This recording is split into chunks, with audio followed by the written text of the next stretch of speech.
Հիսուս Քրիստոսը մեր փրկիչը մեկուսացված է,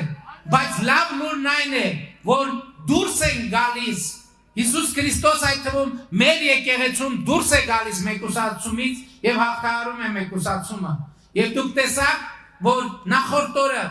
10 եպիսկոպոսների հետ մենք որոշում կայացրեցինք եւ հայտարարություն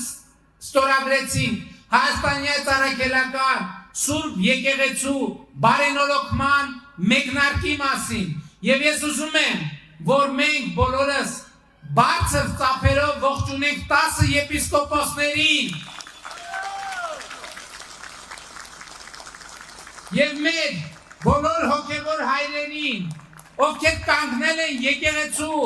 բարենորոգման ճանապարհին, եւ մենք պետք է պաշտպանենք նրանց, մենք պետք է թիկուն կանգնենք նրանց, այնպես ինչպես իրենք այս դժվար պահին թիկուկ են կանգնել իրենց ժողովրդին եւ իրենց պետությանը։